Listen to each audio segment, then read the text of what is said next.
ലോകത്തിന്റെ ശാക്തിക ക്രമം ബഹുധ്രുവമാക്കുന്നതിന്റെ സൂചനകളായിരുന്നു 2025 കണ്ടത്. പഴയ കൂട്ടുകെട്ടുകൾ അയഞ്ഞു, വൻ ശക്തികൾ സ്വന്തം നിലപാടുകൾ തിരുത്തി, പ്രാദേശിക ചേരികൾ രൂപപ്പെട്ടു. അമേരിക്കയുടെയും ചൈനയുടെയും ആധിപത്യം തുടർന്നു.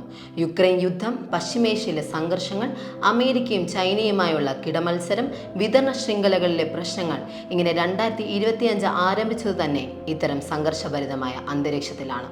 നിരവധി യുദ്ധങ്ങളും കലാപങ്ങളും ഭരണ പ്രതിസന്ധിയുമെല്ലാം നേരിട്ട കാലമാണ് കടന്നുപോകുന്നത്.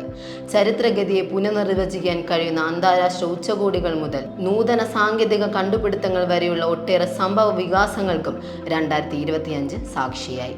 കാലാവസ്ഥ വ്യതിയാനത്തെക്കുറിച്ചുള്ള ആകുലതകളും കൂടിയ വർഷം. എന്നാൽ രാഷ്ട്രീയ സംഘർഷങ്ങളും ഭീകരവാദവും സാമ്പത്തിക അസ്ഥിരതയും നിരവധി പ്രതിസന്ധികൾ ഉണ്ടാക്കിയ വർഷം കൂടിയായിരുന്നു 2025.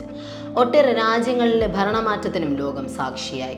ജനാധിപത്യം അസ്തമിച്ച ചില രാജ്യങ്ങളിൽ അധികാരം ജനങ്ങളിൽ മാത്രം കേന്ദ്രീകരിച്ചു. Institute four economics and piece പുറത്തിറക്കിയ 2025 ആഗോള സമാധാന സൂചിക നൽകിയ റിപ്പോർട്ട് ഞെട്ടിക്കുന്നതായിരുന്നു. ലോകത്തിലെ 10 രാജ്യങ്ങളിൽ മാത്രമേ സമാധാന അന്തരീക്ഷം നിലനിൽക്കുന്നുള്ളൂ അത്രേ. സംഘർഷം തുടരുന്ന ലോകത്തെ പ്രധാന സംഭവങ്ങൾ എന്തൊക്കെയെന്ന് നമുക്ക് നോക്കാം.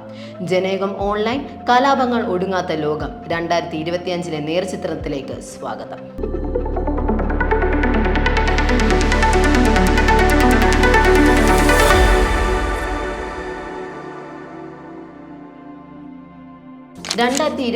ഏപ്രിൽ 22 കശ്മീരിലെ പഹൽഗാമിൽ വിനോദസഞ്ചാരികൾക്ക് നേരെയുണ്ടായ വെടിവയ്പ് ലോക മനസാക്ഷിയെ ഞെട്ടിക്കുന്നതായിരുന്നു. പുൽവാമയ്ക്ക് ശേഷമുള്ള ഇന്ത്യയിലെ ഏറ്റവും വലിയ ഭീകരാക്രമണമായിരുന്നു ഇത്. പാക് ഭീകര സംഘടനയായ ലഷ്കർ-ഇ-ത്വയ്ബയുമായി ബന്ധമുള്ള ദി റെസിസ്റ്റന്റ് ഫ്രണ്ട് എന്ന സംഘടന ആക്രമണത്തിന്റെ ഉത്തരവാദിത്തം ഏറ്റെടുത്തു. വിനോദസഞ്ചാരികളുടെ തിരക്ക് കൂടുതലും എന്നാൽ സുരക്ഷാ സേനയുടെ വിന്യാസം താരതമ്യേന കുറവുമായ മേഖലയായതിനാലാണ് പഹൽഗാമിനെ ആക്രമണത്തിനായി ഭീകരർ തെരഞ്ഞെടുത്തതെന്നാണ് NIA കണ്ടെത്തൽ.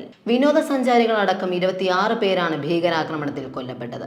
3 ഭീകരരാണ് പഹൽഗാമിൽ വിനോദസഞ്ചാരികൾക്ക് നേരെ വെടിവെച്ചതെന്നും NIA വിവരിച്ചിട്ടുണ്ട്. വിനോദസഞ്ചാരികൾക്ക് നേരെ ഭീകരർ വെടിയുതിർത്ത ഈ ആക്രമണം ഈ മേഖലയിലെ സുരക്ഷാ വീഴ്ചകൾ വെളിവാക്കുന്നതാണെന്നും NIA റിപ്പോർട്ടിൽ ചൂണ്ടിക്കാട്ടിയിട്ടുണ്ട്. ഭീകരാക്രമണത്തിന് ഇന്ത്യ ശക്തമായ തിരിച്ചടിയാണ് നൽകിയത്. ഓപ്പറേഷൻ സിന്ദൂർ എന്ന പേരിട്ട തിരിച്ചടി പാകിസ്ഥാനിൽ കടന്ന് ഭീകര കേന്ദ്രങ്ങളടക്കം തകർത്താണ് ഇന്ത്യ അവസാനിപ്പിച്ചത്. ഒട്ടേറെ സമാധാന ചർച്ചകളും വെടിനിർത്തൽ പ്രഖ്യാപനങ്ങളും എല്ലാം നടന്നുവെങ്കിലും ഏറ്റവും കൂടുതൽ മനുഷ്യക്കുരുതി നടന്ന രാജ്യമായി പലസ്തീൻ മാറുന്നത് ഈ വർഷവും നാം കണ്ടു. അതിലൊട്ടേറെ സ്ത്രീകളും കുട്ടികളും ഉൾപ്പെട്ടിരുന്നുവെന്ന റിപ്പോർട്ടുകൾ ഏതൊരാളുടെ മനസ്സിനെ പിടിച്ചുകുലുക്കുന്നതാണ്. 2025 ആയപ്പോഴേക്കും ഇസ്രായേൽ ആക്രമണത്തിൽ പലസ്തീൻ കൊല്ലപ്പെട്ടവരുടെ എണ്ണം 70,000 കവിഞ്ഞു. യുദ്ധം ആരംഭിച്ച 2023 ഒക്ടോബർ 7 മുതലുള്ള കണക്കാണിത്. 2023 ഒക്ടോബർ മുതൽ ഇതുവരെ 50,000-ത്തിലധികം കുട്ടികളാണ് മരിച്ചു വീണത്. ഹമാസ് നടത്തിയ ആക്രമണത്തിൽ ആയിരക്കണക്കിന് ഇസ്രായേൽ സ്വദേശികളും കൊല്ലപ്പെട്ടു. എന്നാൽ ലോകരാജ്യങ്ങളുടെ യുദ്ധക്കൊതി കേവലം ഗാസയിലും ഇസ്രായേലും മാത്രം ഒതുങ്ങി നിന്നില്ല. ആഫ്രിക്കൻ ഭൂഖണ്ഡത്തിലെ വടക്കുകിഴക്ക് മേഖലയിലുള്ള സുഡാൻ ആഭ്യന്തര കലാപങ്ങളിൽ ഉലയുന്നതും ഈ വർഷം കണ്ടു. 2 സൈനിക വിഭാഗങ്ങൾ ഏറ്റുമുട്ടൽ തുടങ്ങിയതോടെ സ്ത്രീകളും കുട്ടികളും അടക്കമുള്ള നിരപരാധികൾ അതിക്രമങ്ങൾക്ക് ഇരയായി മരിച്ചു വീണു. 2 ദിവസത്തിനിടെ 2000 മൃതശരീരങ്ങൾ തെരുവിൽ കണ്ടെത്തിയെന്ന കണക്കു തന്നെ ലോക മനസാക്ഷിയെ ഞെട്ടിക്കുന്നതായിരുന്നു. ഒപ്പം കടുത്ത പട്ടിണി കൂടി വരിഞ്ഞു മുറുക്കിയതോടെ സുഡാനിലെ രാഷ്ട്രീയ ചിത്രം കൂടുതൽ ഇരുളിലേക്ക് നീങ്ങി. ബാഷർ അൽ അസദ് ഭരണകൂടത്തിന്റെ പതനത്തിന് പിന്നാലെ സമാധാന സൂചനകൾ കണ്ടു തുടങ്ങിയെങ്കിലും സിറിയയിൽ വീണ്ടും അശാന്തി പുകയുകയാണ്. ഒരിടവേളയ്ക്ക് ശേഷം ആഭ്യന്തര സംഘർഷത്തിന്റെ പിടിയിൽ അമർന്ന സിറിയയിൽ 100 കണക്കിന് പേരാണ് മരിച്ചു വീണത്. ദിവസങ്ങളോളം നീണ്ട സംഘർഷത്തിന് ശേഷം റൂസ് ഭൂരിപക്ഷ മേഖലയായ സ്വീഡയിൽ സിറിയൻ സർക്കാർ വെടിനിർത്തൽ പ്രഖ്യാപിച്ചുവെങ്കിലും ഇതിന്റെ അലയോലികൾ എത്ര നാളത്തേക്ക് എന്നത് വ്യക്തമല്ല. ലോകത്തെ ശ്വാസം മുട്ടിക്കുന്ന ചോദ്യമാവുകയാണ് വീണ്ടും സിറിയ. 14 വർഷത്തിലേറെയായി ആഭ്യന്തര യുദ്ധത്തിന്റെ കെടുതി അനുഭവിക്കുന്ന സിറിയയിൽ മതന്യൂനപക്ഷമായ ഡ്രൂസുകളുടെ നേതൃത്വത്തിലുള്ള സായുധ സംഘങ്ങളും സുന്നി ഗോത്ര വിഭാഗമായ ബെദൂനിയകളും തമ്മിൽ നടന്ന ഏറ്റുമുട്ടലിൽ 700ഓളം പേരാണ് കൊല്ലപ്പെട്ടത്. ഇതോടെ പശ്ചിമേഷ്യയിൽ വീണ്ടും സംഘർഷത്തിന് തീക്കനൽ കത്തിത്തുടങ്ങുകയാണോ എന്ന ആശങ്കയിലാണ് ലോകം. 2022 ഫെബ്രുവരി 24 ആരംഭിച്ച റഷ്യ യുക്രൈൻ യുദ്ധം മാറ്റമില്ലാതെ തുടരുന്നു. മുൻപ് സോവിയറ്റ് യൂണിയനിലെ അംഗങ്ങളായിരുന്നു റഷ്യയും യുക്രൈനും. എന്നാൽ സോവിയറ്റ് യൂണിയന്റെ തകർച്ചയോടെ സ്വതന്ത്ര രാജ്യങ്ങളായി ഇവ നിലകൊണ്ടു. US പ്രസിഡന്റ് ഡൊണാൾഡ് ട്രംപ് ഉൾപ്പെടെ ഇരു രാജ്യങ്ങളും സമാധാനം പുനഃസ്ഥാപിക്കാൻ ശ്രമിച്ചുവെങ്കിലും ഗുണമുണ്ടായില്ല. കഴിഞ്ഞ ദിവസം ഉക്രൈനിലെ ഒഡേസയിൽ റഷ്യ നടത്തിയ മിസൈൽ ആക്രമണത്തിൽ 8 പേർ കൊല്ലപ്പെടുകയും 27 പേർക്ക് പരിക്കേൽക്കുകയും ചെയ്തിരുന്നു. അഫ്ഗാനിസ്ഥാൻ ആക്ടിംഗ് വിദേശമന്ത്രി അമീർ ഖാൻ മുത്താഖിയുടെ ഇന്ത്യ സന്ദർശനം തുടങ്ങിയതോടെ പാകിസ്ഥാനും അഫ്ഗാനിസ്ഥാനും തമ്മിലുള്ള സംഘർഷം മൂർച്ഛിക്കുന്നതും 2025 സാക്ഷിയായി. മുത്താഖി ഡൽഹിയിലുള്ള വേളയിലാണ് തെഹ്രീക്കെ താലിബാൻ പാകിസ്ഥാനെ ലക്ഷ്യമാക്കി പാക് സേന കാബൂളിലും കോസ്തിലും ജലാലാബാദിലും ആക്രമണം നടത്തിയത്. സെപ്റ്റംബർ അവസാന വാരം അഫ്ഗാൻ പാകിസ്ഥാൻ അതിർത്തിയിൽ ആരംഭിച്ച സംഘർഷം ആദ്യമായാണ് അഫ്ഗാന്റെ ഉൾപ്രദേശങ്ങളിലേക്ക് വ്യാപിച്ചത്. TTP മേധാവി മുഫ്തി നൂർ വാലി മെഹ്സൂദിനെ ലക്ഷ്യമാക്കിയാണ് കാബൂളിലെ അബ്ദുൽ ഹഖ് ചത്വരത്തിൽ സ്ഫോടനം നടന്നത്. ഇതിന് പിന്നിൽ പാകിസ്ഥാനാണെന്നാണ് താലിബാന്റെ ആരോപണം. ഖത്തറും തുർക്കിയും മധ്യസ്ഥത വഹിച്ച വെടിനിർത്തൽ കരാറിന് ശേഷം 2 മാസത്തിനുള്ളിലാണ് ഏറ്റവും പുതിയ സംഘർഷം പൊട്ടിപ്പുറപ്പെട്ടത്. 2021 താലിബാൻ അധികാരത്തിൽ വന്നതിന് ശേഷമാണ് ഇരു രാജ്യങ്ങളും തമ്മിലുള്ള പ്രശ്നങ്ങൾ കടുത്തത്. ആക്രമണം നടത്തുന്ന സായുധ ഗ്രൂപ്പുകൾക്ക് താലിബാൻ സംരക്ഷണം നൽകുന്നു എന്ന് പാക് സർക്കാർ ആരോപിക്കുന്നു. ഈ വർഷം ലോകത്തിൽ അശാന്തി പടർത്തിയ മറ്റൊരു സംഘർഷമായിരുന്നു ഇസ്രായേലും ഇറാനും തമ്മിൽ നടന്നത്. ഇരു രാജ്യങ്ങളും പരസ്പരം ആക്രമണങ്ങൾ ആരംഭിച്ചതോടെ മിഡിൽ ഈസ്റ്റ് കൂടുതൽ പ്രതിസന്ധിയിലേക്ക് കൂപ്പുകുത്തി. ഇറാനിലെ 3 ആണവ കേന്ദ്രങ്ങളിൽ അമേരിക്ക ബോംബിട്ട് ആക്രമണം നടത്തിയിരുന്നു.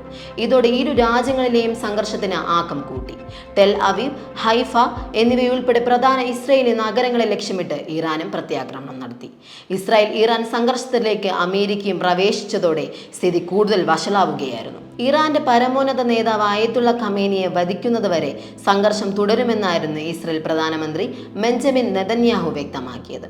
2025 ജൂണിൽ നടന്ന 12 ദിവസത്തെ ഇസ്രായേൽ ഇറാൻ യുദ്ധം അമേരിക്കയുടെയും ഖത്തറിന്റെയും മധ്യസ്ഥതയിൽ വെടിനിർത്തലിന് കലാശിച്ചു. ജൂൺ 24 പ്രാബല്യത്തിൽ വന്ന വെടിനിർത്തലിനെ തുടർന്ന് വെടിവയ്പ് നിലച്ചു. എന്നിരുന്നാലും തുടക്കത്തിൽ ചെറിയ ലംഘനങ്ങൾ ഉണ്ടായിരുന്നു. ഭീഷണികളും സമ്മർദ്ദ തന്ത്രങ്ങളുമായി അമേരിക്ക വെനസ്വേലയെ വരിഞ്ഞു മുറുക്കുന്നതിനും ഈ വർഷം സാക്ഷിയായി. വെനസ്വേല പ്രസിഡന്റ് നിക്കോളസ് മഡൂറോ രാജ്യം വിടണമെന്നായിരുന്നു US പ്രസിഡന്റ് ഡൊണാൾഡ് ട്രംപിന്റെ ഭീഷണി. വെനസ്വേലയ്ക്ക് ചുറ്റും അമേരിക്ക 15,000 സൈനികരെയും നിരവധി യുദ്ധക്കപ്പലുകളും വിന്യസിച്ചു. വെനസ്വേലയ്ക്ക് ചുറ്റുമുള്ള വ്യോമാതിർത്തി അടച്ചിടുമെന്ന് ട്രംപ് പ്രഖ്യാപിക്കുകയും ചെയ്തു. നിരവധി വ്യോമയാന കമ്പനികൾ വെനസ്വേലയിലേക്കുള്ള സർവീസും റദ്ദാക്കി. അമേരിക്കൻ സൈനികർ കരീബിയൻ പസഫിക് മേഖലകളിൽ ബോട്ടുകൾക്ക് നേരെ നിരന്തരം വെടിയുതിർത്തു. 21 ആക്രമണങ്ങളിൽ കുറഞ്ഞത് 83 പേർ കൊല്ലപ്പെട്ടു. ആഫ്രിക്കൻ രാജ്യങ്ങൾ ഉൾപ്പെടെ മറ്റ് പല സ്ഥലങ്ങളിലും സങ്കീർണമായ സംഘർഷങ്ങളാണ് ഈ വർഷം നടന്നത്. വംശീയ മതപരമായ പിരിമുറുക്കങ്ങൾ, പ്രകൃതി വിഭവങ്ങളുടെ തർക്കങ്ങൾ, ഭീകരവാദ ഗ്രൂപ്പുകളുടെ വളർച്ച, പലായനങ്ങളും ദാരിദ്ര്യവും എന്നിവയാണ് ഇതിന് കാരണം. സമീപകാലത്ത് സഹേൽ, കോങ്കോ, എത്യോപ്യ, സൊമാലിയ തുടങ്ങിയ രാജ്യങ്ങളിൽ സൈനിക അട്ടിമറികളും ആഭ്യന്തര യുദ്ധങ്ങളും വർദ്ധിച്ചു. നിസ്സഹായതയുടെ ഒറ്റപ്പെടലിന്റെ ആഴങ്ങളിലേക്ക് മനുഷ്യരെ എടുത്തെറിയുന്ന രോധനങ്ങളാണ് ഓരോ യുദ്ധവും. ഒരു യുദ്ധം അവസാനിക്കുമ്പോൾ നാം ആഗ്രഹിക്കുന്നത് മറ്റൊരു യുദ്ധം ഉണ്ടാകരുതെന്നാണ്. എന്നാൽ ലോകത്ത് യുദ്ധം ഒഴിഞ്ഞ സമയമുണ്ടായിട്ടില്ല. ഇപ്പോഴും എവിടെയെങ്കിലും യുദ്ധങ്ങൾ നടന്നുകൊണ്ടിരിക്കും. എല്ലാം നഷ്ടപ്പെട്ട സാധാരണക്കാരുടെ കരച്ചിലും രോദനവുമല്ലാതെ മറ്റൊന്നും യുദ്ധങ്ങൾ നൽകുന്നില്ല. രക്തത്തിന്റെയും ഭയത്തിന്റെയും ഇരുട്ടിലേക്ക് മനുഷ്യജീവിതത്തെ തളച്ചിടുന്ന ഈ മഹാപാതകത്തിൽ ആരും തന്നെ വിജയിക്കുന്നില്ല.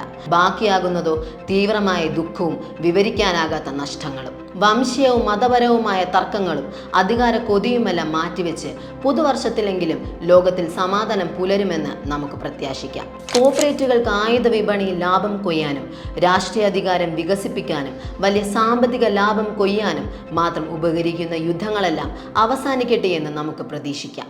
ജനയുഗം ഓൺലൈൻ കലാപങ്ങൾ ഒടുങ്ങാത്ത ലോകം 2025 നേർചിത്രം വീക്ഷിച്ച എല്ലാവർക്കും നന്ദി.